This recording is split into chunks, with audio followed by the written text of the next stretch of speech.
direct tax proposals. Keeping this in mind, the words of Tirukkural, our government introduced a series of reforms in the direct tax system for the benefit of our taxpayers and economy. Few months prior to the pandemic, in order to attract investments, we slashed our corporate tax rate to make it among the lowest in the world. The dividend distribution tax too was abolished. The burden of taxation on small taxpayers was eased by increasing rebates. In 2020, the return filers saw a dramatic increase to 6.48 crores from 3.31 crores in 2014. In the direct tax administration, we had recently introduced the faceless assessment and faceless appeal. I now seek to take further steps to simplify the tax administration, ease compliance, and reduce litigation. Relief to senior citizens. I begin my direct tax proposals by offering my pranam to our senior citizens. Many of them, despite having foregone several basic necessities of their own, have strived to build our nation. Now, in the 75th year of independence of our country, when we continue our endeavor with renewed vigor, we shall reduce compliance burden on our senior citizens who are 75 years of age and above. For senior citizens who only have pension and interest income, I propose exemption from filing their income tax returns.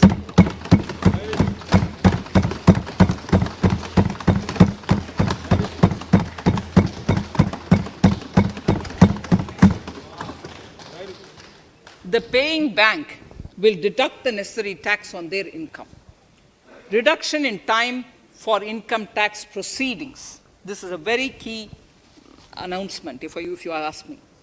Honorable Speaker, presently an assessment can be reopened up to 6 years and in serious tax fraud cases for up to 10 years. As a result, taxpayers have to remain under uncertainty for a very long time. I therefore propose to reduce this time limit for reopening of assessments to 3 years from the present 6 years.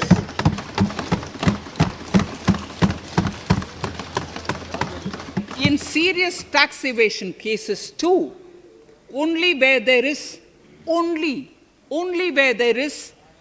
evidence of concealment of income of 50 lakh or more in a year. In serious tax evasion cases too, only where there is evidence of concealment of income of 50 lakh or more in a year can the assessment be reopened up to 10 years. Even this reopening can be done only after the approval of the Principal Chief Commissioner, the highest level of Income Tax Department. Setting up the Dispute Resolution Committee. Honorable Speaker, it has been the resolve of this government to reduce litigation, which mars the present taxation system. The government came out with the Direct Taxation Vivad Se Vishwas scheme to give taxpayers an opportunity to settle long-pending disputes and be relieved to further strain on their time and resources. The response from taxpayers has been the best ever, as over 110,000 taxpayers have already opted to settle tax disputes of over 85,000 crores under the scheme. To further reduce litigation for small taxpayers, I propose to constitute a dispute resolution committee for them, which will be faceless to ensure efficiency, transparency, and accountability. Anyone with a taxable income up to 50 lakh and disputed income up to 10 lakh shall be eligible to approach the committee. Faceless IT-AT.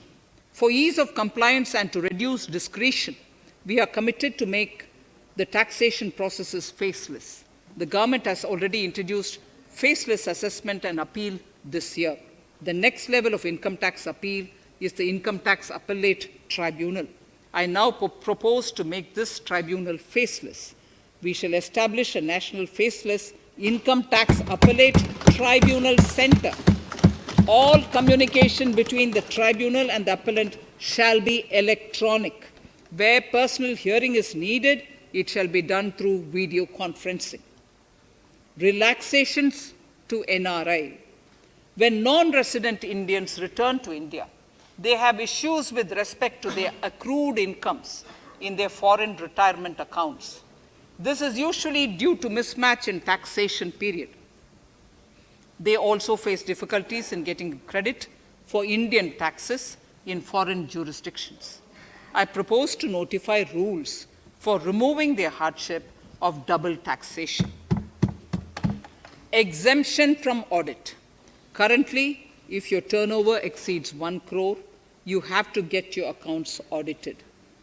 In February 2020 budget, I had increased the limit for tax audit to 5 crores for those who carry out 95% of their transactions digitally. To further incentivize digital transactions and to reduce compliance burden, I propose to increase this limit for tax audit for such persons from 5 crores to 10 crores. Relief for dividend. In the previous budget, I had abolished the dividend distribution tax in order to incentivize investment. Dividend was made taxable in the hands of shareholders. Now, in order to provide ease of compliance, I propose to make dividend payment to rate and INVIT exempt from TDS. Further, as the amount of dividend income cannot be estimated correctly by the shareholders for paying advance tax, I propose to provide that advance tax liability on dividend income shall arise only after the declaration or payment of dividend.